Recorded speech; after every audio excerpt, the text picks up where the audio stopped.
Quick note before we get started. Because of YouTube's AI flagging technology stuff, it was basically impossible to upload this with almost any video footage at all, transformative or not. It's my hope that removing almost all of it in favor of still images will fix the problem, but you can find the real version of this video on my Patreon if you're so inclined. This is my favorite movie after all, so I didn't want to accept an imitation. Enjoy. Hello, hello. Let me ask you a question. Who was still human at the end of John Carpenter's 1982 film The Thing? McCready or Childs? In my opinion, both of them. Online polls also tend to reflect that opinion. But Childs' breath isn't visible, right? YouTube said so. As unexciting as the truth is, it's just the lighting. The Thing, of course, doesn't offer any hints about the ending because that's not the point. I still can't decide whether Childs was a creature or not. I know. I thought that was... I cannot decide. Yeah. There was no way of telling and no way of ever knowing. It's a story about the inability to trust, not a modern granular show designed so most of its substance has to have its details picked apart in YouTube videos. So why are we here today? We're here because, regardless, YouTube likes shock value, hidden meanings, and secrets. And despite The Thing being a movie about an alien hiding in plain sight, the movie is more concerned about tone than detail. Cheating bitch. When you hear a theory about the ending, it's almost always going to suggest one of them is The Thing, because why would you theorize about a boring answer? Fans like stuff like this, and fans always have had questions. How infectious is The Thing? Is it really a virus? This is a movie where the monster wants to isolate you, so it can attack after all. It doesn't cough on you and let science do the rest. No, it attacks and takes you over, but it still clearly is cellular. And sometimes those attacks seem planned, and other times incidental. Those two things, its nature and its psychology, are related. That's what this video is about. Detective work on what the actual movie says about how the thing works and what it wants. By the end, we want to be able to categorize what the thing is, describe how it works to some degree, and create an understanding of what its internal thoughts look like. Spoilers, of course, but not for the prequel. I'm not analyzing fanfiction. First things first, this is going to be messy detective work. Why? Well, the crew makes it clear in the making of and commentary that even they weren't sure how the thing worked. A lot of the film originated from discussions between the crew and staff. Bill Lancaster's script was more of a starting point that only vaguely resembles the movie at times. Norris's heart condition is never mentioned outside of a script note. Clark's inability to connect to anyone but his dogs isn't either. You just have to infer from the performances that you see. Why is the film like that? Well, John Carpenter stated that it was the longest prep time he had ever had prior to filming, over a year. That meant the script had a lot of time to change, and that everyone had a long time to develop the internal psychology of their characters. Many of them ended up in character by accident, since their lifestyle filming in Stewart, British Columbia above Juneau, Alaska, matched up with the lifestyle of Outpost 31. Filming was dangerous. The entire cast nearly planed off a cliff when they first drove up there. The film crew almost ran out of fuel mid-flight in a helicopter. The first Norris prop literally burst into a giant fireball. And Kurt Russell nearly blew himself up with a stick of dynamite. When you threw the dynamite here... brother, I want to tell you something. That woke me up in a hurry. You weren't ready for this explosion. It was over before it happened. Watch yourself now as you throw this. Back there. Whammo, man. It went right by me. I mean, I felt stuff go through me on that. I was just lucky. And that's the take that they used in the final cut of the film. They were living the lives of their characters. You can see why a lot of the film was conceived and framed while they were filming it, while they were experiencing it. In a movie with a script that sometimes barely matches what's on screen, operating as a remake of an old black and white movie, itself a loose adaptation of a short story, well, a lot of ideas exist only in the minds of 1981 actors and crew, which is very fitting for this movie, I think. Psychology, concealed thoughts, are the heart of the story, but it makes the job of an anal retentive YouTube video a bit harder, and it means even if we could go back in time and ask everyone what they think, they wouldn't know. All we have to go by is the movie itself. That's why in this video, we need to look at the final cut as canon. Not the script, not the prequel, not the game, not the novelization, not the short story, not the thing from another world. But we may need to call on those for context as needed. If something definitively is shown to us in the movie, that's what we have to use. So what was the thing? Was it acting on instinct? Did it have a grand plan? Was it even a conscious life form, or just a behavior-altering parasite? How intelligent was it? Was it a virus? This is all stuff that we need to be on the lookout for. Let's do a test run. Example. Scene 1. A flying saucer crashes into Antarctica. Why? It could be a single thing escaping on its own, but then why crash? And in the one spot on Earth that it couldn't reproduce in. It was 100,000 years ago, at least, and we know it froze, so you can't say it was when Antarctica was a jungle. Possibly older, but probably not literally millions of years. And as funny as the idea of it being a barely coherent animal piloting a starship is, like Toonces the driving cat, I doubt it. So the ship was either damaged, or more likely, the thing was fighting the crew. If said crew was trying to nobly sacrifice themselves to save the universe from the thing, they could have destroyed or sabotaged their own ship, or flown into the sun, or crashed onto literally any other planetary body besides Earth. Interstellar bodies supporting life are insanely rare, so even accidentally landing on one is, well, unlikely. As we're going to keep seeing from now on, you can apply the logic of it's just a movie. That's easy. Why did it end up on Earth? Oh, it was just random chance, right? You can rationalize pretty much any headcanon by shrugging. But we have a goal of objectivity, and that means applying Occam's razor and trying to not let our biases get in the way. So I think the most likely answer is that the ship was on its way to Earth because it supported life. Maybe they were exploring and the attack was coincidence. Or the thing managed to convince them, or assimilated their commander, or so on. Can we be sure? No. What would that even tell us? Well, that it was attacking the crew, not coughing on them, for one. And another, it was intelligent enough to manipulate advanced alien life. And maybe that it was intelligent because its host was intelligent. A good way to possibly illustrate this already is that the pilot is found away from the crashed UFO. The crash site would have been very hot, maybe dangerous, and the thing likely understood that it was in an area that it couldn't reproduce in. So what does it do? Crawl out and intentionally freeze in the snow, away from the crash site, but close enough so that anything discovering the much larger UFO, at some point, could also find its pilot. Maybe. It could also have been trying to escape but been too injured. But for an organism that can rearrange its cells, can you really injure it in this way? Again, maybe. Also, you think with access to alien technology, it could have made it to the coast. A lot of unanswered questions, of course, because this is the part of its story that we know the least about.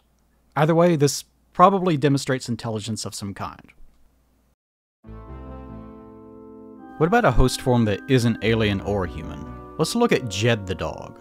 That's the wolf dog actor's name, by the way. Technically, this dog is just another dog painted to look like Jed. Pretty fitting. Why was the thing going to Outpost 31? Escaping, yes, but why not into some random direction? There are three main answers. Random chance, its senses were so good as a dog that it just followed those, or it planned to escape there. No intelligence, limited intelligence, or advanced intelligence. Again, let's try to avoid saying luck. But it using dog senses? That answer is just as valid as it making a plan. We can't necessarily prove either theory though, which is a problem we're going to keep coming back to. The first thing it does when it reaches Outpost 31 is run up and lick Bennings in the face. Let's keep calling the dog Jed for the sake of simplicity. I do think Jed did this intentionally. This is going to endear the humans at Outpost 31 and encourage them to defend it, especially if one of the Norwegians chooses to shoot at it. Unfortunately for Bennings and his leg, that's exactly what happens. And it happens while Bennings is probably covered in thing cells. Humans shed 1 million skin flakes a day, little dead hairs. It's where a lot of dust comes from. Now, I've seen some people say that he was infected here, or claim that when the dog spooks him later under the table that it bit him. But we explicitly see Bennings get assimilated during the drop keys scene, so I'm not sure what they're talking about. But point being, there's a range of theories for assimilation, just like there are for intelligence. It's possible that it can only assimilate you with an attack, or it's possible that it can cough on you and 10 years later, you're a thing without realizing it. We have no way of determining that. Clark interacted with Jed for a very long time. He was never infected, but that doesn't necessarily prove anything. You could say that it's consciously choosing not to assimilate obvious targets to avoid suspicion, or that incidental infection takes a very long time, or that the blood test just didn't sample the part of Clark's tissue that was infected. You could say a lot of things. There's a lot of logical holes to fall down the moment you start thinking about this stuff, and I only bring this up to illustrate how many lenses there are to see the film through. For most of the movie, you can view assimilation as being an irresistible disease or absolutely requiring an attack. You can view its intelligence as being mostly instinct or very advanced. That's the problem we're running up against.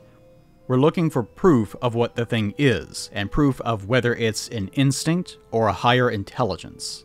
From just these two examples, all we really take away is that it's probably intelligent, and likes or needs to attack. That's our test run. We go over what we actually see in the film and extrapolate from there.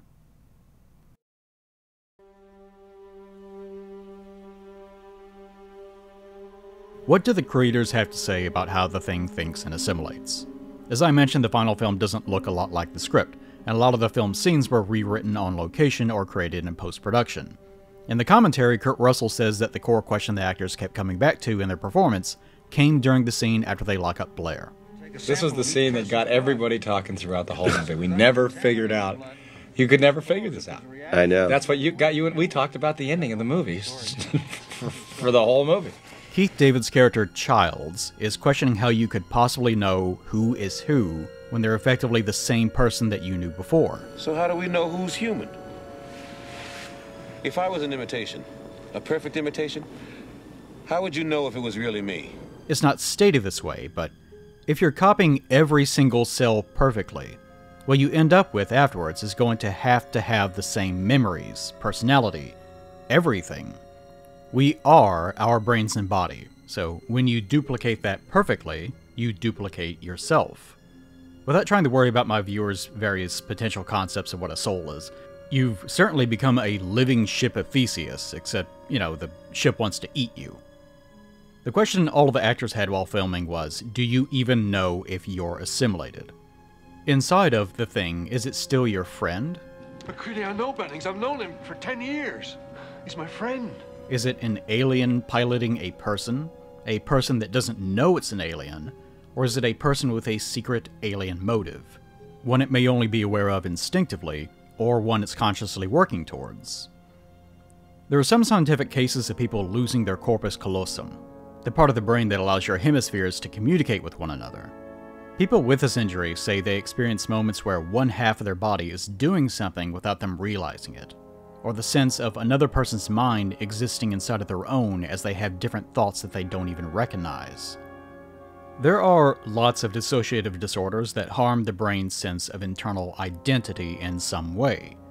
Being a thing could be a similar sensation, just another layer of consciousness as the thing puppets a version of you around. Charles Hallahan makes a comment about his character Norris during the whole blood bag and keys situation. In fact, I felt my character, Dr. Norris, knew unconsciously that he had been infected by the thing. And in fact, in the sequence when they're trying to decide what to do, when my character said, I don't know, fellas, I just don't think I'm up to it. In my mind, he was responding to a signal from the inside. He didn't really understand, logically, that something was wrong, and he was the wrong guy. The characters need to choose a new leader due to a lack of trust in Gary, and Gary chooses Norris. Hallahan claims that in his performance, he felt that Norris said no because subconsciously he could feel that he was infected. It's an interesting way of viewing it, because the movie seems to take a hard stance that the actual Norris would be dead at this point, and this is a complete assimilation.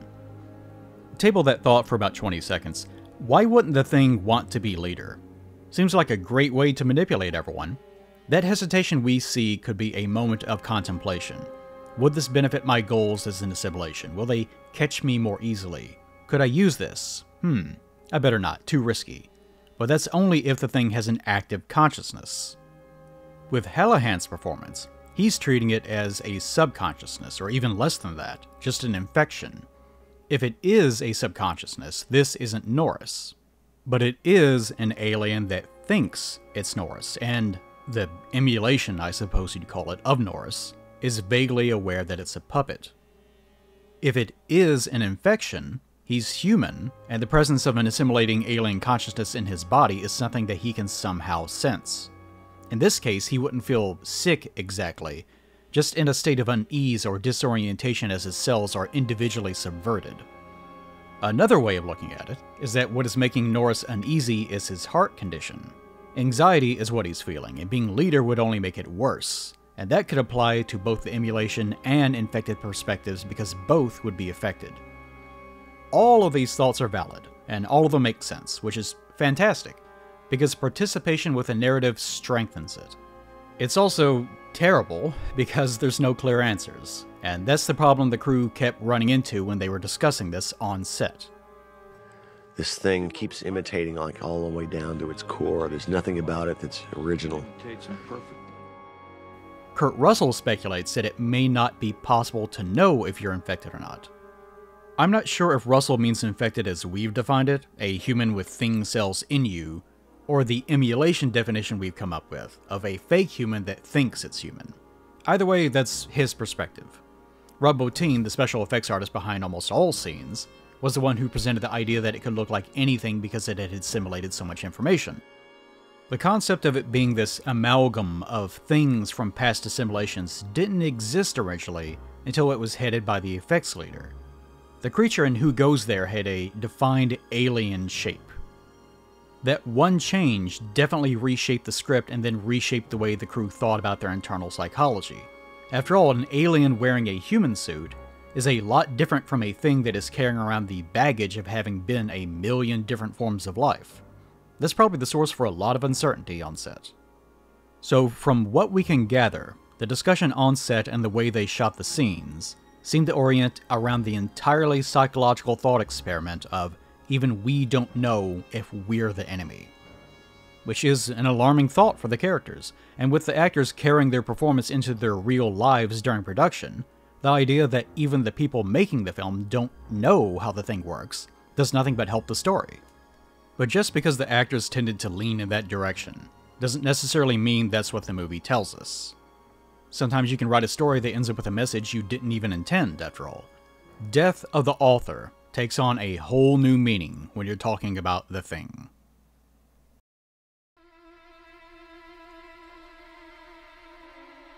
So even the people making it were a bit confused. Let's organize our options for a moment. The thing has a physical component and a psychological component. Potentially, the thing can be an assimilation. They can't remember that it's an assimilation, operating on instinct, no sapience, no plan, just instinct.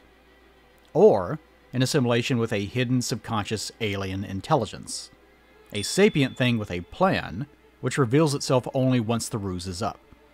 Or the thing can be an assimilation that is consciously aware that it's an assimilation at all times.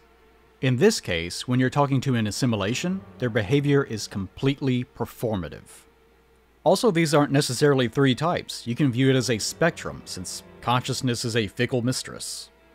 One more thing. The thing can also be a human unknowingly infected with thing cells, an incomplete thing. So this is the first three options, just needing more time in the oven. Especially for the last one, you'd have to assume that it's a slow process where the original ego of the person vanishes without them realizing it. The vector for how the thing assimilates factors into this too. If it's completely viral with 100% virulence, it could conceivably take over the world very easily by only coughing or spitting or so on. But presumably only if it's consciously aware that it can do that. If it's only instinct, it's still going to thing out even though it doesn't need to because the writing will treat it like a dumb animal. When arguing in favor of the thing behaving strictly as an infection, A lot of people point to Fuchs telling MacReady that they should all eat from cans. After all, the thing could plant tissue into their food, or something. Is that proof? Well, it's important to note again that the reason why the character is suggesting this is because he doesn't know what the rules are. No one does. It's a precaution in the same way you'd wear a mask and wash your hands when some new illness pops up. You do that until you know what the transmission methods are, if you're sane anyway. I guess you could go lick the thing's corpse to own the libs or whatever, but point being, it's not scientific proof of anything, just a wise precaution. If the thing is just a virus, there's no movie. A dog licks your face, and now you're the thing without even knowing it. Norris coughs a few feet away, oops, you're the thing, you lose. Palmer lights up a doobie and gives it to Childs, whoops, no need for a movie now. There's no need to thing out ever. Even if it takes 10 years to convert you, it's still the best plan if that's how it works.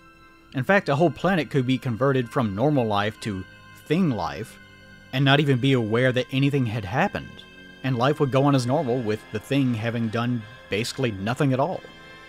So again, for the movie to happen at all, either the thing has to be a dumb animal, an instinct, or the human body has to have the potential to defeat individual cells. Otherwise, a truly intelligent thing wouldn't bother with special effects. I'm not going to start talking about lymphocytes and T cells yet. What's important is that the thing attacks people because that's how it assimilates you with certainty. There are no cases at all of someone becoming the thing without there needing to be an attack to facilitate it. And unfortunately, that's all we know. The only edge case may be Blair, which we'll discuss much later. Again, it's perfectly reasonable to headcanon that it could be done another way, but there's no evidence of it. And that's all the crew knew too, that they were making a special effects movie. There had to be attacks. However things work, it all leads to the same place, thinging out. And that is why we have to look at the movie and not intent.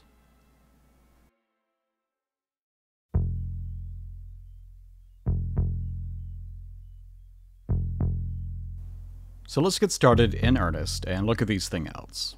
Why were they thinging out? We aren't counting ones presumed to have happened, just ones we can see and analyze in some way, and we see fewer than you would think.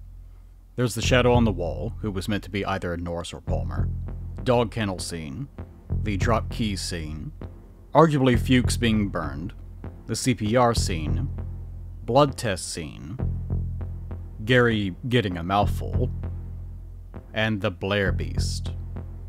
How'd they thing out? Maybe more importantly, why?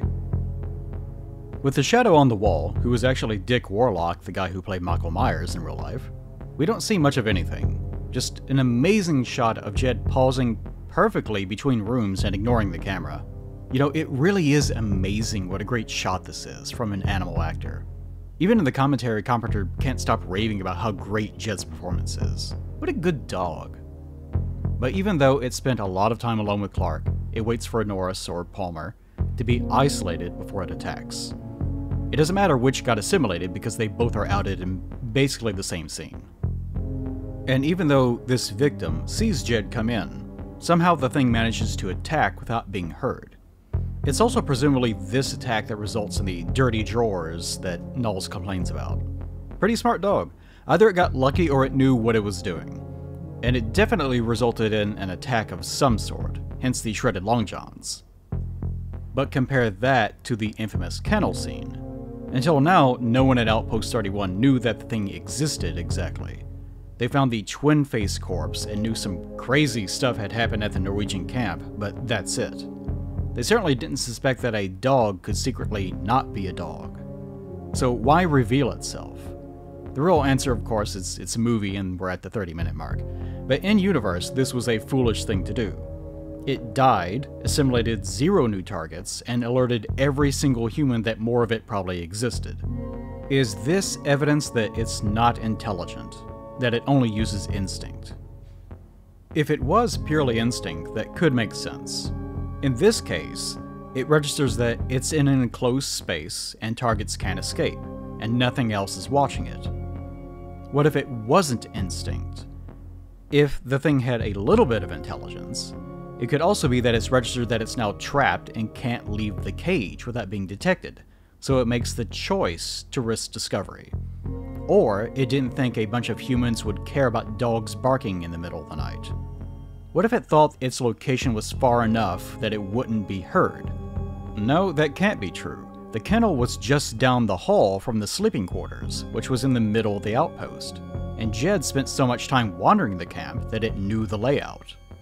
If this was the first time it had ever interacted with humans at all, that'd be an acceptable idea, but we know that's not true.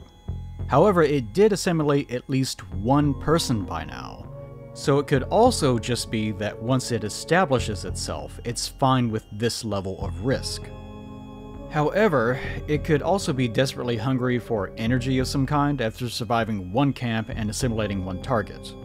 If you're wondering how it eats, later, we'll talk about it later. Again, there's no certain takeaway, but enough of that. I'm going to build a hypothesis.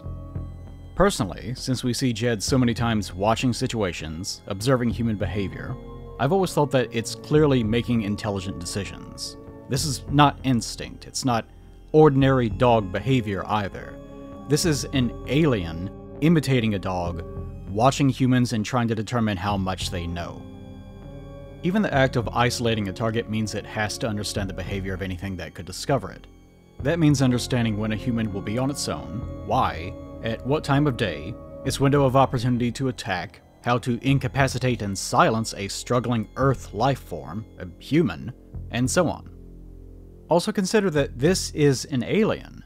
If it operated only on instinct, that instinct would need to apply to any form of alien life anywhere, which is not how instinct works. That's intelligence. Not a dog roaming around that is suddenly awakened as an alien. Obviously, Carpenter wants the dog to be spooky and unusual. That's why a half-wolf was chosen as an actor. This is a fake dog. This is an intelligent planning organism, in my friendly opinion. The only argument I can think of against myself here is that it could be piggybacking off the instincts of its host and trusting those. That could localize most of its behavior no matter what world it was on. But anyway. Since the dog thing is assaulting so many targets at once, it can't silence them. The dogs make a lot of noise, so presumably it's trying to assimilate them as quickly as it possibly can. So what does it do? It doesn't really try to impale any of them right away. It sprays them with a fluid that seems to disease a target long enough for it to be incapacitated with tendrils. And it seems to really enjoy using tendrils when it's assimilating. This spray is a mid-range attack, so the dogs can't really avoid it, and it goes after the one closest to escaping. Also, Jed loses its head to make room for some sort of primary tentacle, but then regrows another dog body and head, or is in the process of copying it. And during the attack, it also seems to gain some mass. It's stated in the script that 3 survive, but we see 2 escaping in the film. In the autopsy, we can actually see 3 assimilations of dogs inside of Jed, although in deleted scenes, they claim it's only got 2. And that's in addition to the 2 we see it wrapping tendrils around during the attack. It's messy conveyance, but point being, it doesn't get them all. So whatever it's using, it has to be sustained. And it's also not misting the air or flicking a few beads of goo to infect them. It needs to get a hold of them. It also things out in the middle of the room, equidistant from all of its potential targets to ensure that they can't get away from it. When it's discovered, it quickly tries to absorb more mass. Then it grows new limbs to try to escape through the roof, but only succeeds in climbing into the corner. It's planning, it has a strategy. It obviously doesn't work out for it in the long run, but to me, this is clearly intelligence of some kind. I want to note a few things about the autopsy. One is that the thing was literally ingesting dogs, and the dogs they find inside are new copies. Another is Blair states that the thing digests its targets and, in the process, shapes its cells to look like them. You're saying that that thing in the ice was trying to become our dogs? Yeah. If it had succeeded, there'd be 3 dogs here instead of what you now see. Remember me saying we'll talk about how it eats? Well, let's have a painful conversation about that. I know it's a movie, but presumably in the setting, it's still obeying the laws of thermodynamics. When it attacks, it uses a ton of energy to change its body rapidly, even more to subdue the target, and even more to try to process them. An anaconda needs weeks or even months to digest one animal. The thing does this in minutes. At least under an hour, usually it looks more like a quarter of an hour. And to top it off, it's not just devouring you, it's also reproducing. What Blair is describing in the autopsy isn't viral behavior exactly. Viruses attach at cell receptor sites and then use the cell as a chamber and fuel to make more of itself, and then the victim's cell bursts open, leaving a cellular corpse behind. The thing isn't doing that. What the thing is probably doing is called phagocytosis, using the membrane of its cell to envelop and digest another cell. Amoeba and some protozoa do that, and human macrophages. Amoeba are huge.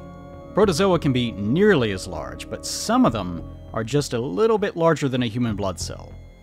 There's quite a few cellular organisms that can alter themselves as camouflage as well, although it's more like they're altering their surface or living inside of a host cell. I'm no scientist, so look into that in your spare time, but point being, this behavior isn't viral. There's quite a few other types of single-celled organisms that also coordinate into larger colonial organisms. And while it's rare, there's also colonial cellular organisms that can also mimic or impersonate structures or protein expressions around them to a minor degree. Molds and algae do that sort of thing. Do any of them transform into copies of host cells? Well, no. It'd probably be easier to just inject yourself into an existing cell. But for an alien organism? Sure. Maybe something like that could exist. It takes protozoa less than a minute to 5 minutes to ingest a single other cell, and about an hour to totally digest it. That time frame sort of aligns with what we see in the movie. Is any of that feasible scientifically to resolve our energy problem? Yeah, probably not, but it's easier to hand-wave if you think about it this way. Back to Blair. The thing digests its target, then reshapes its cells to look like them. The computer simulation of the thing, which is just Blair's current understanding of it, shows 2 cells becoming 1 cell, 3 cells becoming 1 cell, and so on.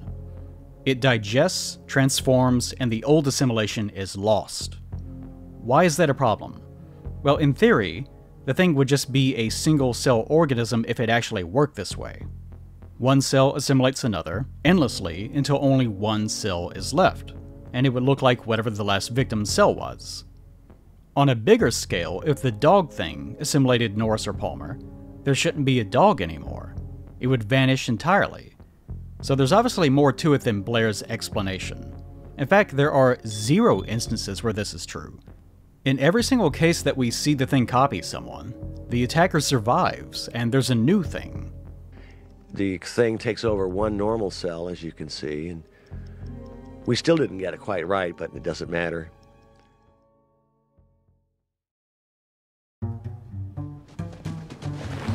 It's Bennings!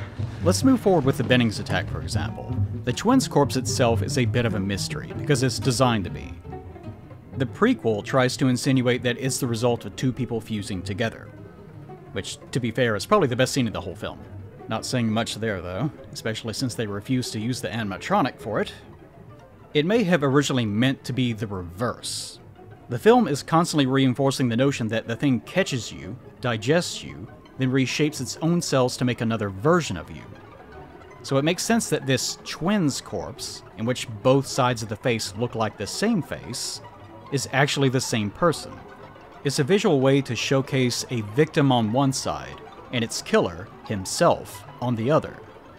It doesn't exactly work this way in the film, but we've already covered that even near the end of development, they still weren't sure how the thing functioned beyond the need for effects work. And the effect works, so let's just leave it up to your imagination. Regardless of that, the remaining tissue in the twins' corpse is beginning to move, and is almost noticed after Bennings tells Windows to go get the keys from Gary. It could be coincidence, but this tentacle appears to wait for Windows to leave. It didn't seem to factor in how little time it had, but it does wait for isolation. So even though it's only blood and some meat, it can plan and understand its environment. The tendrils, possibly even assimilated blood, can sense things around it. If every cell is its own organism, each cell likely has some way of sensing its environment, and that logically, probably, scales as it gains mass. How'd a corpse manage to get a hold of him anyway? Most of it was already dead tissue, and we see its body later, so I discount the idea that the whole thing revived. Considering it can use chemicals to incapacitate dogs, it's not out of the realm of possibility that it could knock him out, crawl into his nose, choke him, wait for him to fall asleep in a chair, tug him down from the window to knock him out, or so on. We actually can see the twins' corpse still under the blanket, both during the attack and after Bennings' thing escapes. It looks like it incapacitated him in a chair, then dragged him over to what was left of the twins' corpse so it could assimilate him more quickly. But once this is over, we see them burning what's left of the twins' body, along with what's left of the dog bodies. The props aren't the same, of course, so we can't definitively say how much of it was dead or alive. But when the thing assimilates Bennings or the dogs, the attacker is left over. So yeah, it doesn't consume and take on a new disguise. As far as we can see, it always uses the new mass it consumes. So far we've got an alien cellular life form that's assumed to behave like a colonial protozoa. It's possible it injects itself into existing cells. The more mass it has, the better it seems to perform. The information in a human cell is already packed pretty densely. The thing is carrying with it the genetic information from all of its prior assimilations, in addition to its own brain, as it were, and its own DNA or whatever it uses to encode information. And the cell it's impersonating still has to function in a way that makes it invisible to intelligent observation. Where's all that going? Consider, every cell is the thing. Each part is its own organism. How are you storing that much data into one cell? How do you store the memory of billions into something that can be as small as 200 nanometers? Obvious answer, you cannot. But assuming there's thing NA in there somewhere, it's TNA, maybe if you spread it across 30 to 40 trillion cells, you can. It's even possible that only the exterior of an assimilation appears human, and its insides are a roiling mass of alien-looking cells, although I strongly doubt it. A human needs a brain, but for a colonial organism that increases its functionality based on how many of it are conjoined, the more mass you have, the smarter you get. That could explain why it needs to assimilate instead of coughing on you. It has to violently inject as many cells into you as fast as it can, because it not only needs to assimilate you, it needs to transfer a lot of data into all those new cells. It probably needs enough assimilated mass to handle all of that information, which means that if it wants to succeed as an organism, it can't just impersonate cells. It needs to transfer the totality of its experience and organize that into a thinking, working copy of itself. Not only that, if the host is operating as a human that doesn't know that it's a thing, its memories of being attacked have to be suppressed in some way. Theoretically, it's a very involved process that requires an initial bulk investment of invasive material.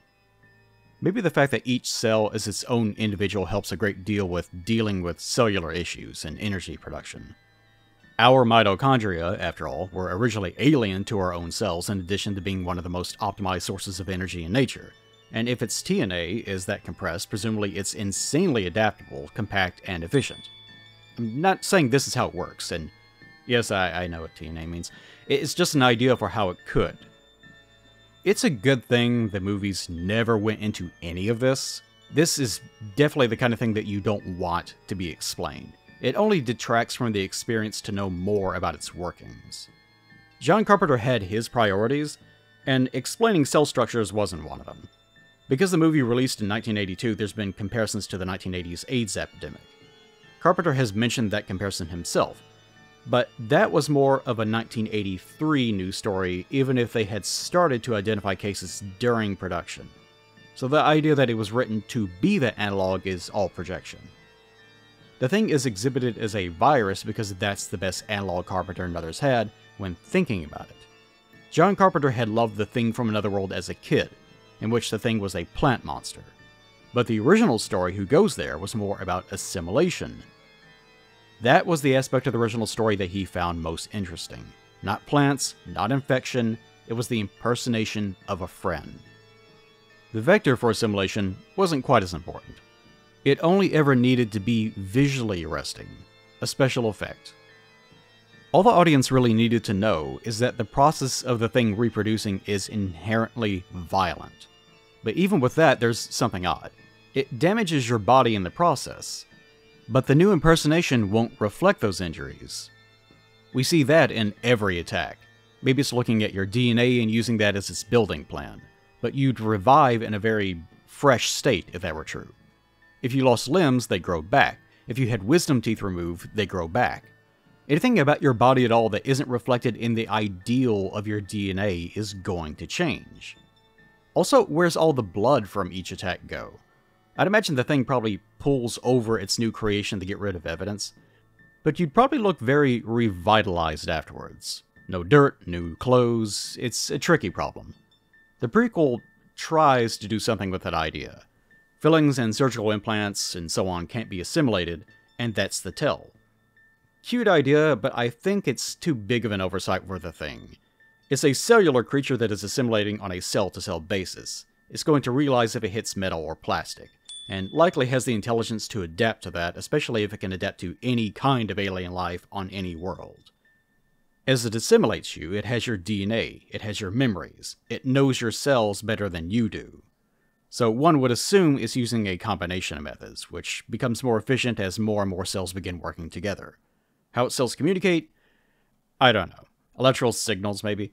But they clearly need to if they're sharing enough signals to not only perform their functions, but also form a working, intelligent mind.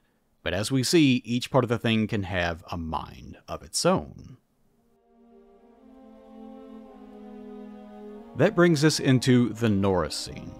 Probably the most violent thing out in the whole movie, while also having no attempts to assimilate at all. The Norris scene has a lot going on. The fact that the Norris spider head is acting independently of the rest of the body is the whole point of the scene, of course. Each piece of the thing is potentially its own independent organism right down to the cell. When in danger, a colony can split itself apart. McReady says each piece is its own creature, but what defines a piece, who can say? Presumably when the thing needs to tear bits of itself off, it'll try to keep as much mass as it can. Otherwise its chances of survival go down. It's possible it would lose a lot of its mind, or maybe old knowledge too, so a piece is probably just a tapering point of the most mass that it can keep, like a neck or a wrist or a joint of some kind. Nothing too complicated. So that's the point of this scene. But what else can we learn? The Norris thing very severely injures Copper, but it doesn't result in an assimilation. In fact, the Norris thing doesn't try to assimilate anyone.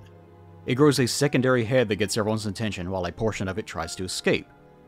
Maybe that's coincidence, but it seems like it had a plan. Let me ask you this though. If the spider head had survived, could it have turned back into Norris? Or the dog? With so little starting mass, probably not.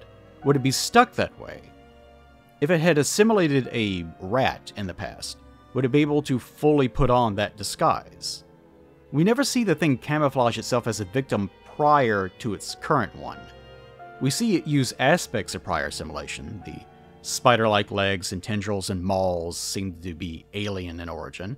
It always likes using those. The Blair thing pops a puppy out of his posterior, but that's as complicated as it gets. Point being, the spider head may have been trapped that way. And more importantly, when the thing uses a new disguise, it may not be carrying all of the genetic information of its old victims with it, and maybe picking and choosing what's important to it and selectively evolving itself like a Kudoku. DNA is already tightly packed, so being able to carry at least one full copy of it as a blueprint wouldn't be that big of a deal for a colonial organism. But we never see that, so as far as we can see, it's picking and choosing. But wait, there's more! I have an important question to ask again. Would Norris Thing have died if it hadn't thinged out when it did? This may seem like a silly question, but it isn't, because the thing still has the same problems as its host body, as long as it's maintaining the assimilation. Remember, human Norris had a heart condition. When Gary asked Norris to take over, it's possible that Norris felt enough anxiety that he felt exacerbation. When they're boarding up the camp, the sight of Knowles running up to the camp alone also seems to set his condition off. By the time Norris gets thrown to the ground by McReady, who's maybe seconds from destroying the entire station, Norris gets an arterial fibrillation. That gets him onto the table, and next thing you know, Norris is a spiderhead. Tale as old as time. Because the heart condition is never explicitly explained in the film, some people mistakenly think Norris is feeling some sort of assimilation pain. I guess you can view it like that if you'd like, but the intent is that Norris thing actually has a heart attack. You could say it's performative, but there's no one in the room watching this. Either the thing is, at this moment, an alien that believes it's a human experiencing a real medical condition, or the thing is at the mercy of a human host, experiencing Norris's heart condition until it can escape the assimilation by thinging out. So again, what if Norris thing had not thinged out? Would it have been trapped and died as a human? Would it have later been able to pull a Bennings and impersonate a corpse while its remaining living tissue prepared to ambush someone? Or is it so reflexive that it didn't get a choice in the matter? We see it attack Copper after experiencing the defibrillator. The threat of it being used twice seemingly causes it to attack. Copper dies from the attack with no attempt at assimilation, so it's more likely this was a defensive measure than a trap. And considering the dire situation it puts the thing in, it does seem like it wasn't a plan, but a need. Either desperation, instinct, or reflex. After all, minutes later we get the famous payoff scene. The blood recoils from being attacked. Could it have sacrificed some cells to ensure the greater whole wasn't discovered?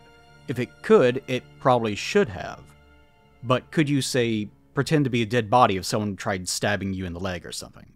Probably not. And maybe that was the problem. This is all a reflex action. These are all behaviors the thing has no control over.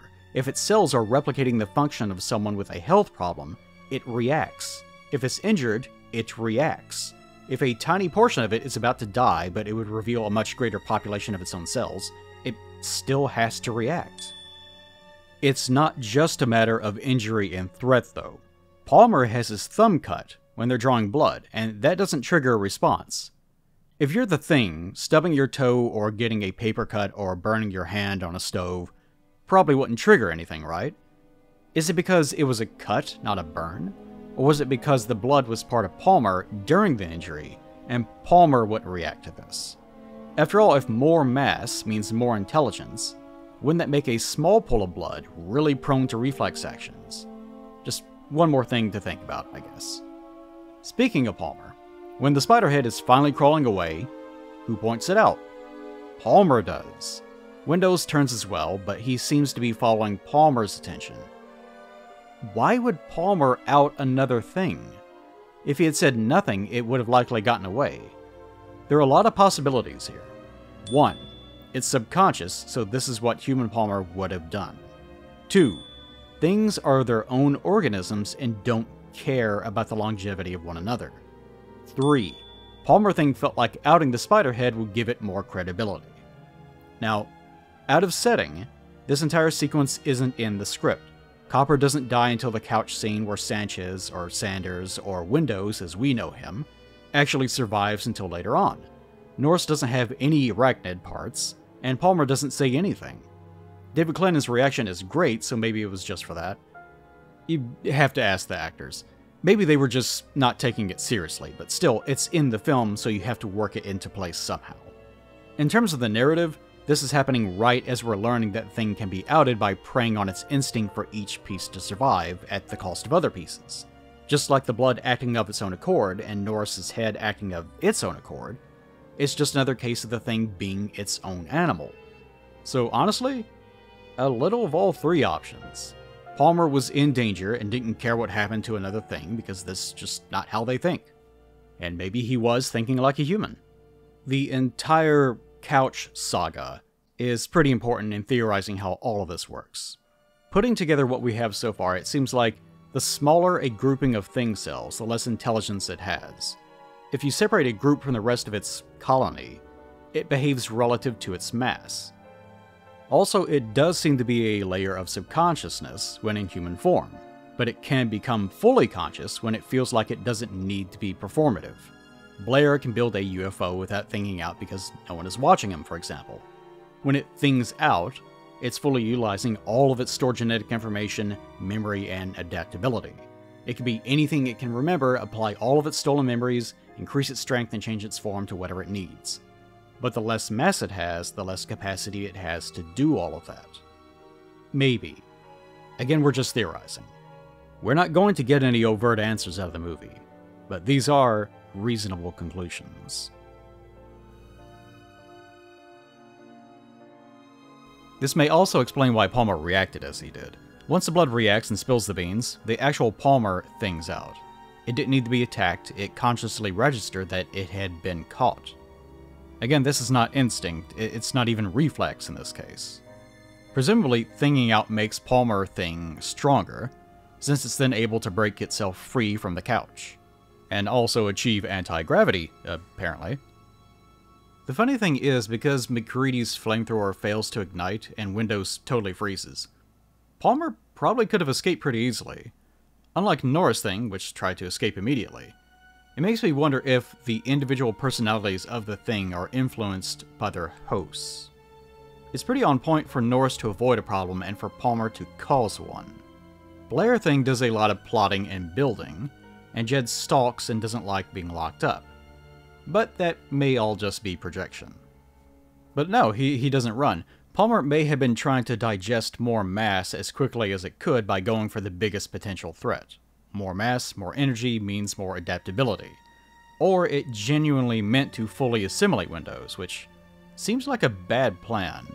The process seems to take at least 5 to 15 minutes, maybe an hour. We're not exactly given a good estimate.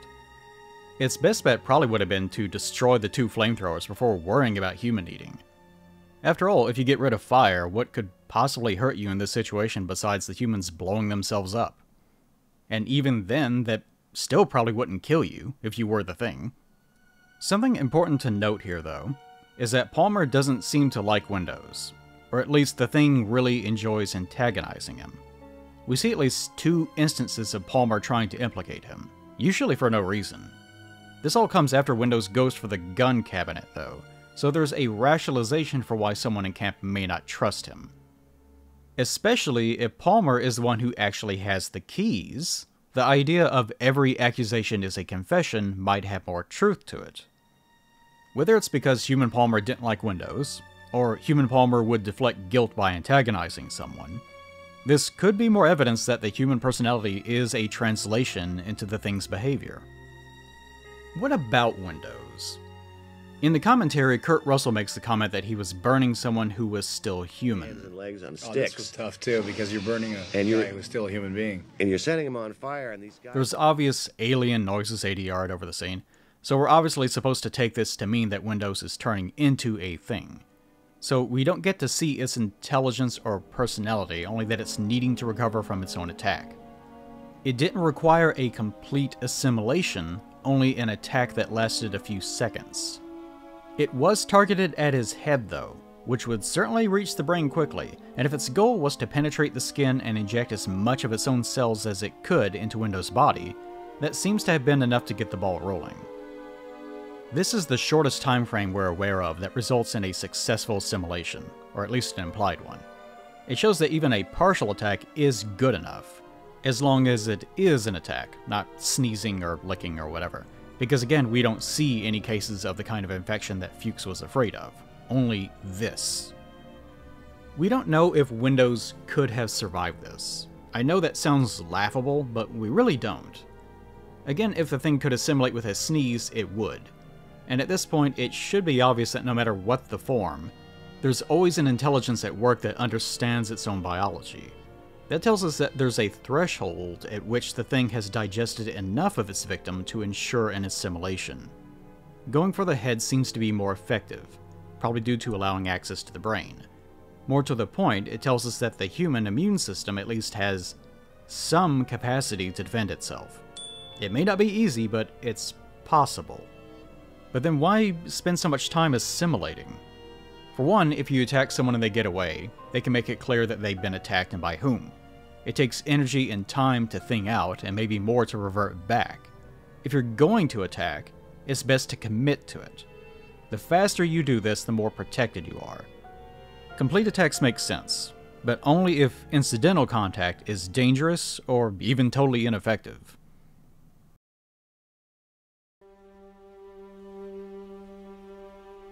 This brings us to the final boss of the thing, Blair.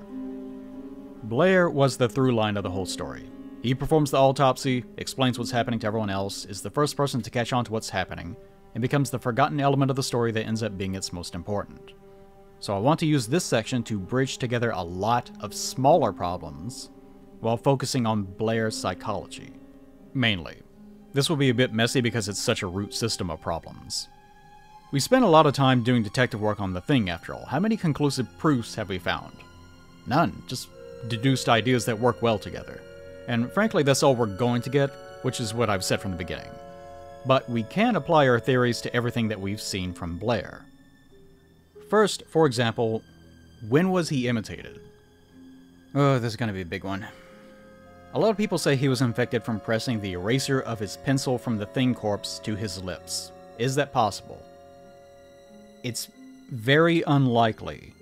But he also was wrist deep in thing juice. Could he have been infected that way? Less unlikely.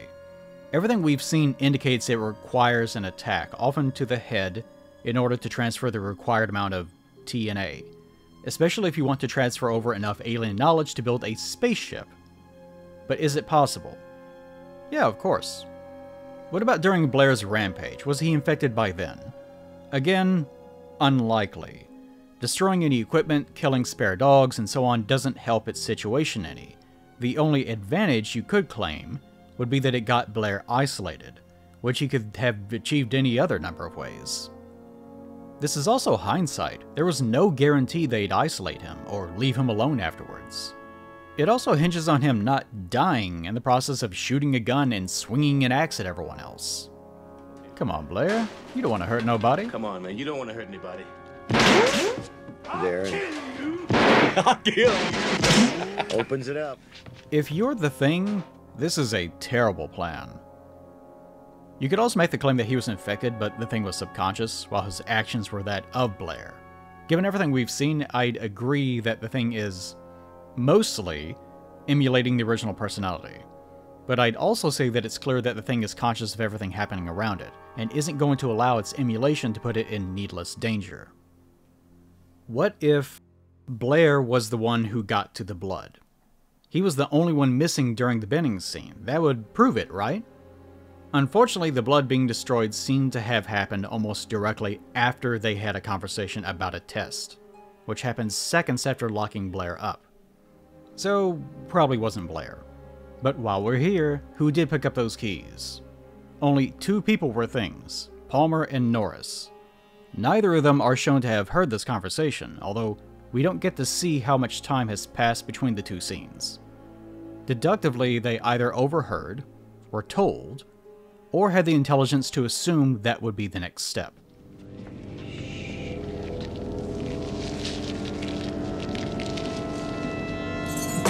And since Windows dropped the keys, anyone could have picked them up after Bennings was burned, and before they torched the rest of the bodies, including Norris or Palmer.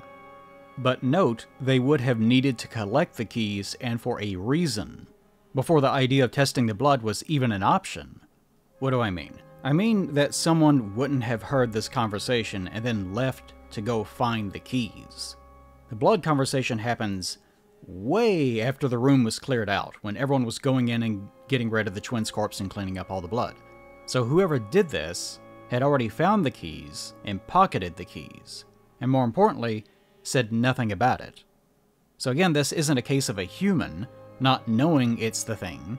It's clearly an assimilation that understands it can benefit from stealing them and not telling anyone about it. I know that seems obvious, but it's worth mentioning. The only overtly suspicious element that I could find is that Palmer isn't present when Blair is destroying the equipment. The last time we saw him was when they were burning the twins and dog remains. Carpenter has complained in the past that part of the trouble with filming was finding a way to fit every character into these tight little spaces and still have them in frame. Fair. But again, it's part of the movie, so I'm bringing it up. So that's one tiny bit of evidence. And like I mentioned, Palmer was also very aggressively going after Windows after the blood bag argument. And if Palmer is the one who finds the keys, he'd naturally be the only person to understand why they were there. After all, no one knows why Gary didn't have them besides 3 people. Windows, who had the keys and dropped them, Bennings, who asked for them and is now dead, and whoever destroyed the blood. So whoever finds the keys in the storage room is going to piece it together. Windows was the one helping Bennings, which means the person with the keys knows Windows is the person to antagonize. But because Palmer wasn't there witnessing Blair's whirlwind of destruction, that leaves Norris as the only thing that witnessed Blair screaming about the Thing's plans. But it's perfectly reasonable to assume Palmer would hear a lot about this later, and again, maybe he was just out of frame in all these shots. Norris may be slightly more likely to have understood what the humans might do next, but I think, judging from what we know, Palmer is probably the one who had the keys. And we are never led to believe that the things work together. If anything, it's clear that each piece works towards its own goals. So I can't assume it was both. Either way, Blair wasn't involved with the blood. Back on point. When was Blair imitated? Most likely after he was put in that isolated shed. No one would have known if someone had unlocked the door while he was sleeping, digested him, and then left. And since it would have been in secret, likely during the night, there'd be no worry about tearing through his clothing or breaking his glasses. After all, we see him in his coat undamaged, and we see him later in his shirt and green suspenders. Same clothing, no fabric tears.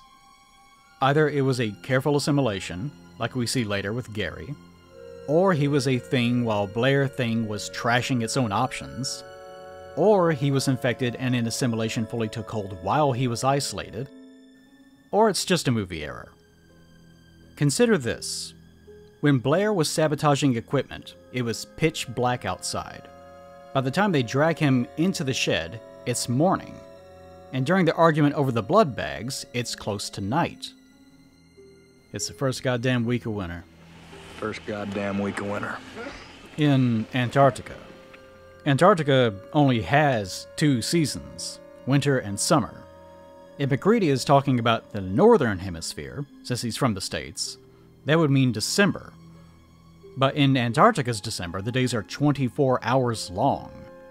But winter at, say, McMurdo Station, hey guys, how's the viewing this year?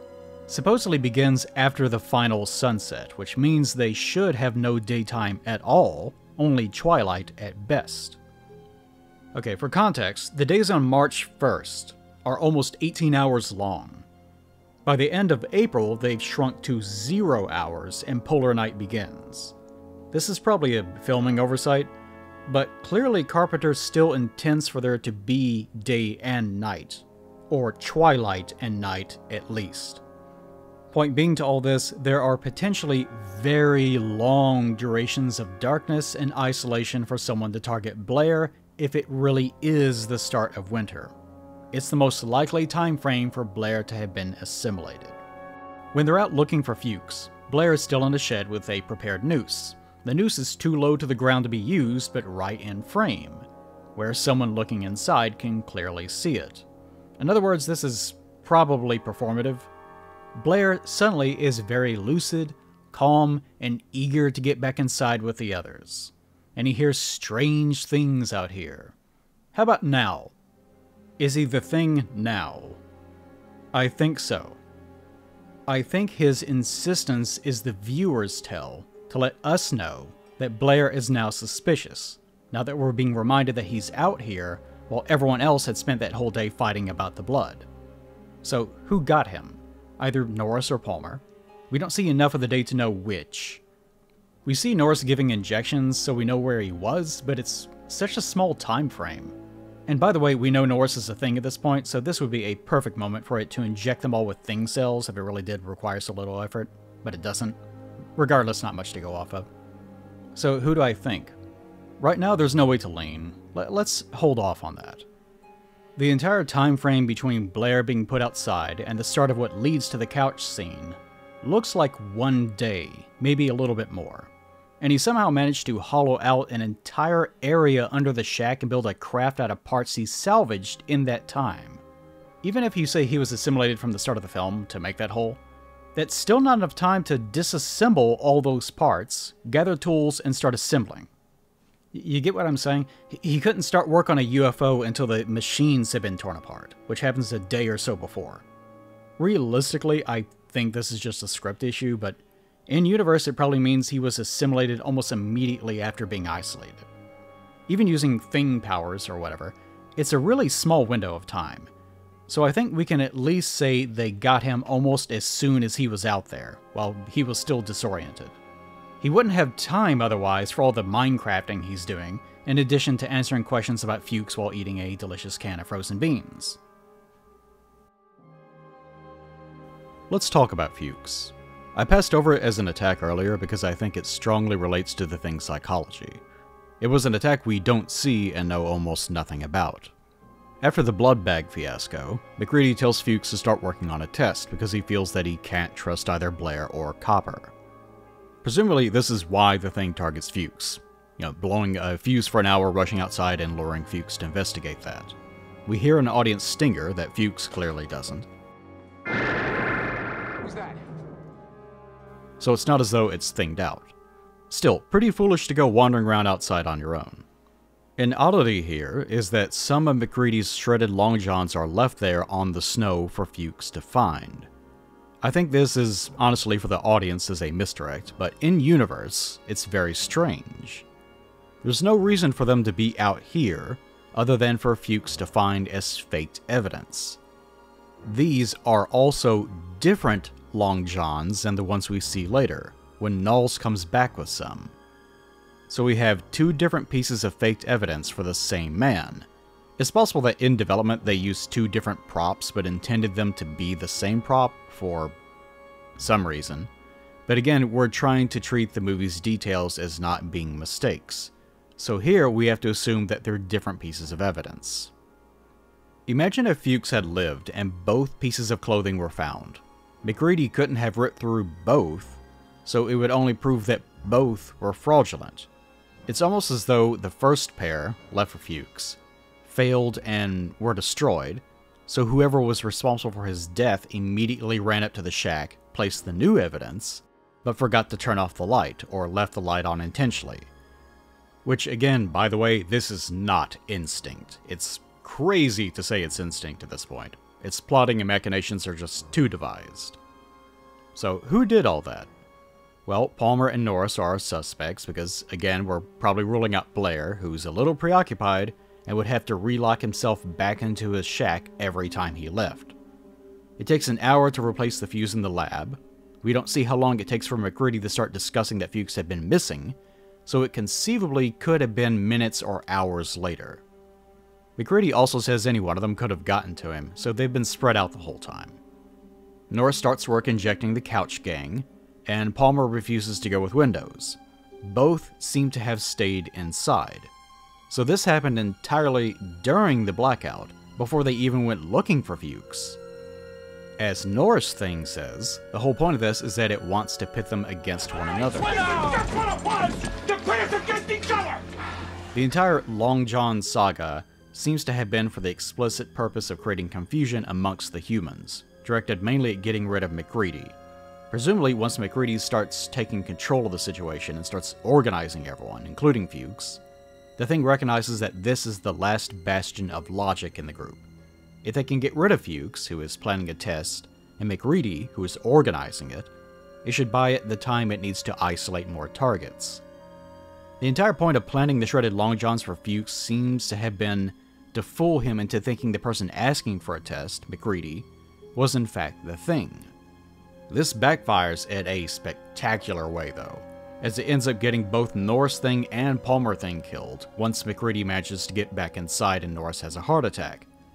Maybe it would have gone better if Norris hadn't thinged out, we'll never know. But we can see the intelligence of the Thing varies quite a bit. It may even vary based on its host form. But how did the Fuchs attack play out? Whoever planted it must have followed him out there and then tried to feign surprise and shock at the discovery. Otherwise, if it wasn't the plan, why leave the Long Johns there out in the snow right before a storm?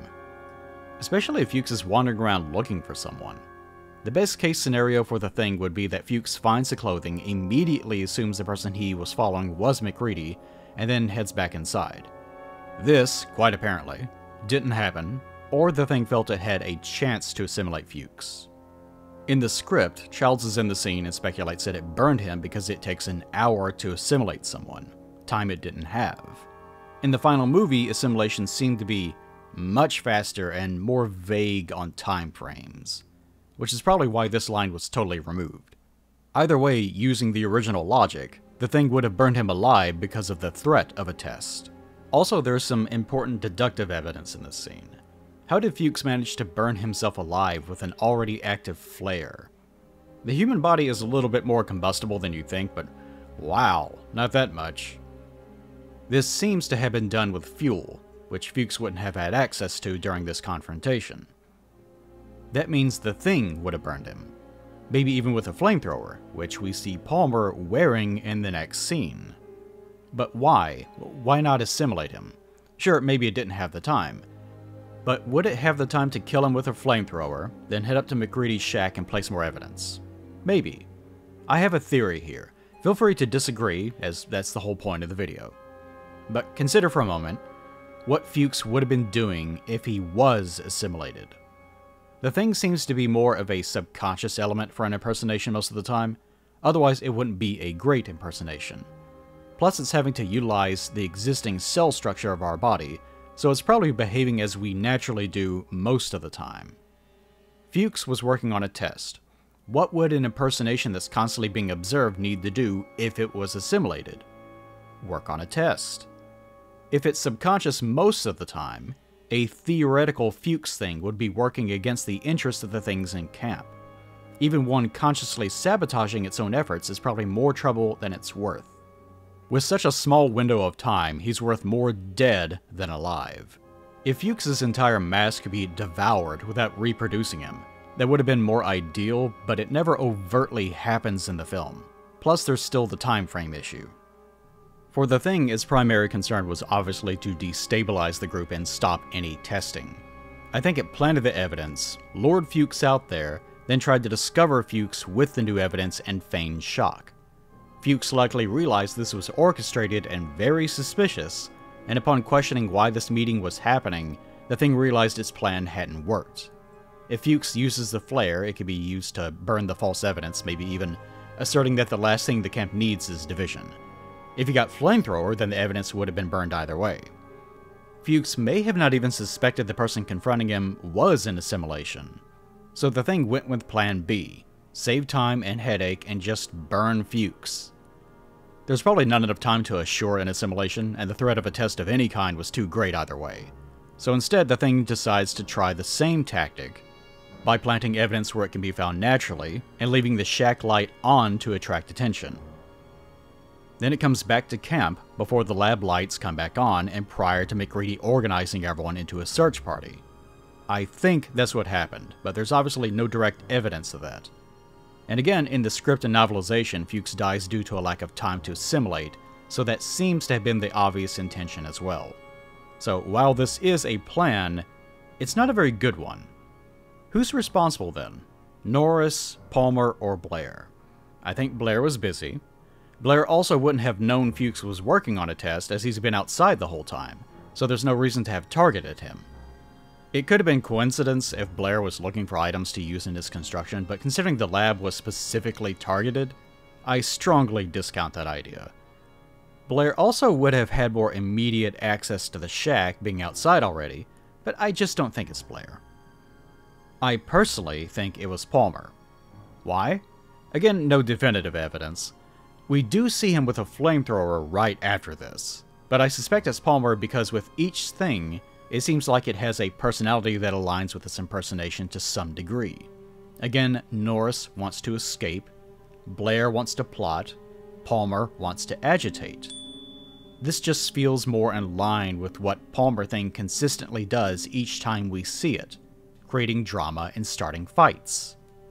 You know, besides biting heads and launching itself into the ceilings. It also seems more in line with Palmer's level of intelligence. Fairly average, but maybe not all that clever, exactly. Blair Thing was more of an intelligent saboteur, just like Blair. I think Human Blair's original rampage does a good job of paralleling what his Thing does later. Blair destroys the equipment in secret to prevent the Thing's escape. Blair Thing uses the destroyed equipment in secret to create an escape. Blair investigates the thing and reaches conclusions in secret. Blair thing uses subterfuge and misdirection to give itself time to work in secret. Blair goes loud only when he has to. Blair thing things out only when it has to. It's possible the intelligence of the thing is also scaling to some degree with its impersonation. The Long John plan, up until now, was the most devious plan it had constructed. Looking back, Blair was adamant that the thing wanted to be us. No dog making 1,000 miles to the coast. No, you don't understand. That thing wanted to be us. A dog probably couldn't make it to the coastline. Either the logic is that only a human body would have the intelligence, or only a human would have access to the infrastructure and technology, and opposable thumbs, of course. Could anything else make it?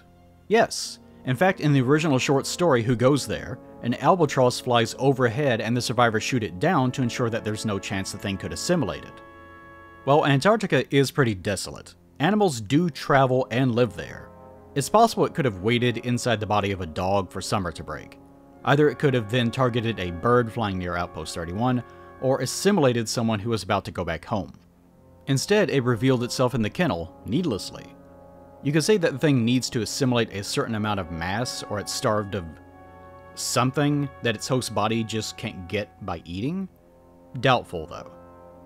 But this would all make sense if most of its intelligence scales with the brain capacity of its impersonation. The dog acted on impulse. The twins' corpse tried to take Bennings during too small of a window of time. And Norris and Palmer certainly never tried to build a cute spaceship. The smartest man on base did, though. Maybe it wants to be human because that's the best hardware to run on. After all, a petri dish's worth of blood may or may not carry with it the knowledge of thousands of alien life forms, but it's probably not as smart as a person's worth of thing cells. Is one blood cell as smart as Blair? Disagree if you'd like, but I'd say no, of course not. It's reasonable that the more mass it has, the more likely it is to have fully realized intelligence. How much would it need? No idea. But maybe utilizing a form that's already intelligent helps to condense some of that problem. Let's assume Blair is the smartest we ever see the thing. It builds a spaceship, so pretty smart. It manages to collect everything it needs in secret, and it does it while fooling everyone into thinking Blair never left the shed. But if it's so smart, why is it dead? Checkmate. Let's look at the final sequence first. The Gary assimilation is fast and discreet, basically perfect. Also aimed directly at the head. It goes through the mouth to immediately disorient Gary while also silencing him. We see Blair's hands start to fuse with Gary's face as something we can't see presumably courses into Gary's skull. When we see Blair drag him away, Gary's face has totally fused with Blair's hand. Note that despite being assimilated here, the clothing isn't touched at all. Despite that being a rule of the film, we only ever see it happen once. Maybe the intention is that when the clothing is ripped, it's only when the person is being assimilated, not when they're attacked. And that's why the clothing is usually not covered in blood?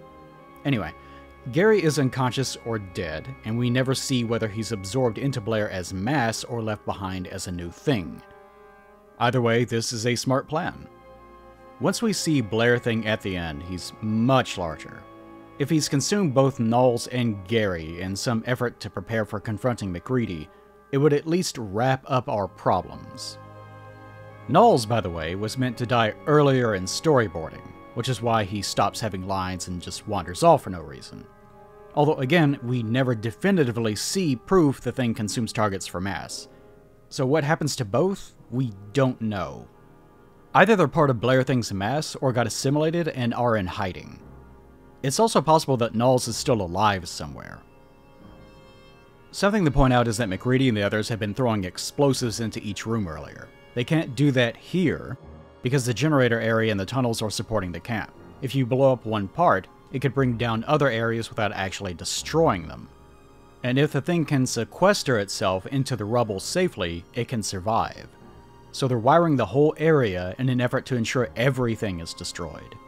How effective this would be in reality is outside of our purview, but that's our setup. Now for the movie's finale fight. How smart is Blair Thing now? He may be capable of building an adorable spaceship and launching a stealth assimilation, but why does his attack on MacReady go so poorly? The Thing first surprises him by moving under the floor, which we've never seen before. It's also the only way of closing distance in this situation. That's pretty smart. It's not tunneling through dirt, just going under the loose floorboards. And looking at this, it's no wonder Blair was able to clear an area under its shed so quickly. It certainly surprises and disorients MacReady, who stumbles and drops the lit dynamite. I'll also point out that this is the fastest we ever see the Thing move. Almost always when it things out, it's incredibly stationary. Of course, this is due to the props usually being sculptures and animatronics, which can't move around. But in-universe, it doesn't seem particularly mobile when it things out, since it's now an amalgam of alien parts that are there mostly to assimilate something that it's already managed to get a hold of. What does it do immediately after? It goes for the plunger, which has most of the generator area rigged to explode. It seems like this is mostly what Blair Thing was concerned about, keeping MacReady from destroying the camp. A stationary plunger was also probably an easier target than a person that you can't see once you're under the floorboards. Point being to all this, it's actually not a bad plan. Maybe wasting time erupting a dog torso out of your body wasn't necessary though. Was it going to bite him? What are you up to, Jed? Bad dog. It seems like Blair Thing's plotting really fell apart once it ran out of time and they started destroying the entire camp. Its means of planned escape blew up, and he was left with only two options: freeze near camp and hope for the best. Maybe it'll be discovered by a rescue team, but not by any of the humans that know what it is. And also hope none of them leave any messages behind explaining what to look for, which isn't really a good plan, and it's even worse than the situation it had when it crashed on Earth in the first place. Or confront a gang of humans armed with explosives and the only remaining place it may not completely freeze in. Either the Thing has to return to maybe another 100,000 years on the ice, and potentially leave humans alive to warn the rest of the planet, or it has to fight. So this is mainly just the fault of desperation. It's as good of a plan as it could manage, and its only real failure was not managing to grab MacReady in the space of like 1 second. It basically missed a last-second buzzer beater. You can't fault it for that. The real point of the scene is to epitomize everything we know about the Thing in one scene. Blair, the dog, its subterfuge, its nature of being hidden below the surface, and its desire to survive. It's not a modern film, so we aren't given a ridiculous action-packed finale, only a punctuated statement on what our character has survived.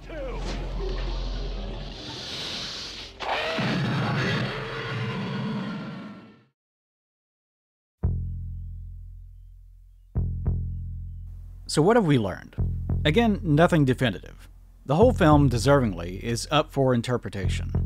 But based on deduction, we have a best guess. The intelligence and personality of each thing do seem to correlate with the impersonation. Blair is the most intelligent, while Palmer seems to be the most reckless and manipulative, for example. But again, this is theory. However, this would also indicate that the Thing doesn't have its own fully realized personality. In other words, it's not as though you or I were to mind-jack someone else's body. In such a situation, we would look through someone else's eyes with our own plans, letting our host pilot itself around until we need to take the controls. No, it's something else. There are, in nature, behavior-altering parasites that control their host to some degree. One directs an ant to the top of blades of grass to increase the likelihood of it being eaten. Another causes rodents to become attracted to cat urine for the same reason. Still another causes crickets to seek out bodies of water, where the parasite can be born from its body. This is more similar, but not quite what the Thing does. It's too obvious that the assimilations are creating elaborate plans. It isn't instinct or a basic alteration of behavior. It's a bit similar to Trill symbiotes in Star Trek Deep Space Nine. In that series, a worm is surgically implanted into the body of a host. Each has its own personality, but upon integrating, the two fuse into a new person and personality, carrying with it the memories of each prior host while being reborn as a new, more capable person. The Thing isn't sharing a body, however. The two personalities are not equals. Even its own body is not equal with itself. Each piece operates as its own individual, carrying with it as much of its parent copy as it can. The more mass, the more capable. The more capable the host, the more realized the capability of the thing. That's part of why it wants to be human. The truth of it seems to be that the thing is too alien to directly categorize. It's difficult enough to describe ordinary consciousness. To describe the things would be even more difficult. What seems clear is that the thing is its host assimilation. After devouring and imitating Norris, it is Norris. It is Palmer. The only distinction is that these people are now also carrying ancient alien knowledge and the overwhelming subconscious desire to spread itself. The more bold the host feels, the more present the thing's version of consciousness becomes. The more isolated from observation, the more realized its alien goals. What kind of consciousness the thing has, we don't know. There are no scenes of it speaking to humans as the thing, thank goodness. In fact, all of its behaviors are animalistic in terms of its goals besides one, Blair building a spaceship. If not for this discovery, this scene, we could safely assume the thing only had the motivations of a dumb animal, to reproduce and nothing else. Its means of achieving that would be exclusive to the capabilities of its host. Seeing the thing do something in Blair's body that only an alien could achieve blows that idea out of the water. The tiny UFO does more than warm our hearts because it's so damn cute. I mean, just imagine Blair sitting in the middle there, in a little Jetsons bubble piloting this thing. What a cutie.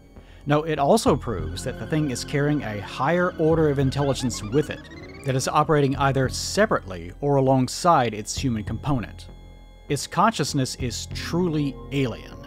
It is human. It is alien. It doesn't seem to have an overt personality, but it also doesn't operate solely on instinct.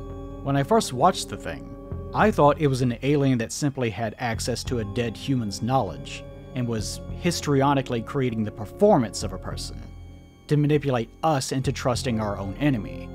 Because as a kid, that's what I found the most terrifying. My opinion has changed over the years. It's changed even more in researching this video as I wrote it. The idea that it was both alien and still human is an idea I didn't believe at all when I got started, and now here we are. And it's all from evaluating what the film gave us, as confusing as it is.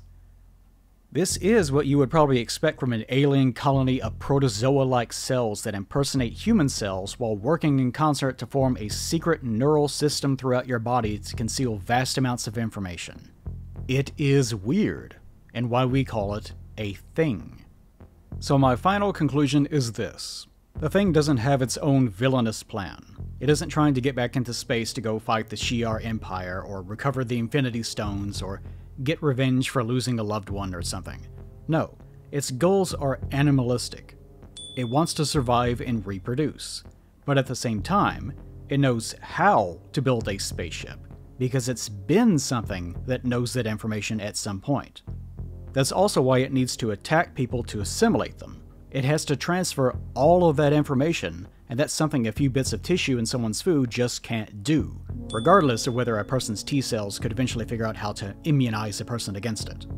But it can't put knowledge like UFO construction to work in most life forms it impersonates. It prefers sapient life, because a sapient, intelligent creature is much more capable. When it impersonates you, it is you. It has your personality, your flaws, and your potential. And it wants that potential. That's its goal, to evolve into apex life forms. Because when it's being a dog, it's just a dog. A very smart dog, operating at the limits of dog intelligence and a little beyond, but still a dog. You know, like Fry's egg sandwich worms in Futurama. If the thing has any more tangible goal than that, it would be to get off the planet and back into space, where it can encounter more intelligent, more desirable forms of life, which it tries to do. That makes me think that it probably crashed on Earth because it had to. It needed more sapient life, was in a bad situation fighting the crew of that ship, and it knew we were here. It also makes me think that it wasn't that much of a threat to the planet as a whole. Could it assimilate everything? Yes. Would it want to?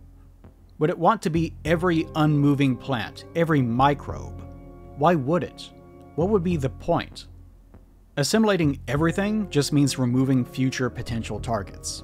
It'd be like a tiger hunting and killing every last thing it ever sees just because it can. Let's be honest, realistically, the thing is all over Outpost 31 if it wants to be. Every bug, every rat, every bit of stray freezing tissue, every particle of dust with bacteria on it is the thing if it chooses to be. You'd never be able to get rid of it. But operating under my assumptions, this kind of particulate infection would never be a threat to you, but it would still be there, working its way up the food chain, which may be how it got started. But that isn't good enough. It wants to be us. Conversely, it doesn't want to be lesser than us. Because to be bacteria means starting over from whatever distant origin it once had. No advanced knowledge and working with the capability of being bacteria. In the original short story and script, they burned their marijuana farm because they weren't sure if it could impersonate them. But what would be the point? It would be a plant. No intelligence, no ability to move. It may not even be able to transfer old knowledge into such a thing. If you view it as this colonial animal that desires to climb into an apex position, even if it means sacrificing other things, and not just a virus, everything it does makes a lot more sense. The thing clearly wants to be something greater than itself, because it quite literally is what it eats. Which, you know, good for it. We should all strive for that. What a hero. Let me ask you guys one final question. Do you think the thing was evolved or engineered? It's incredibly alien, after all. There are no detective hints for this one. A lot of people like to say it's a bioweapon, I suppose, because it's pretty easy to jump to that idea. The Alien franchise had the same problem, and keeps introducing contradictory lore to imply or de-imply that the xenomorphs were engineered. I don't like the idea in The Thing for the same reason I don't like it in Alien. It explains away too much, and reduces its alien nature.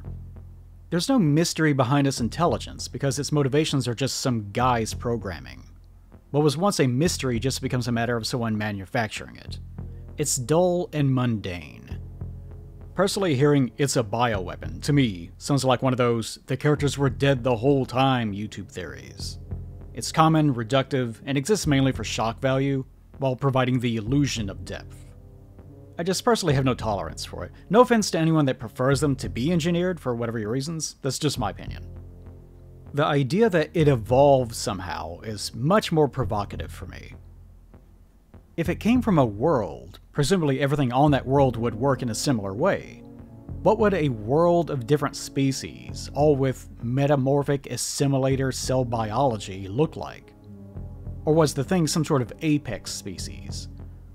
Or a macro equivalent to a mitochondria that became the basis of all carbon life on a world that otherwise behaved normally? Fun stuff to think about if you're the type to watch long-witted YouTube essays. This was my first time not caring how long an essay video is at all, because supposedly that's popular on YouTube now. I love The Thing, it's my favorite movie, so that's why I chose this first. Whether I try to do more things like this depends on how well this video does. Unlike The Thing, I can't assimilate a more successful person to make a living. Like, comment, subscribe. Send this video to those you wish to assimilate. My Patreon keeps me alive and allows me to spend a literal month writing and producing monsters like this.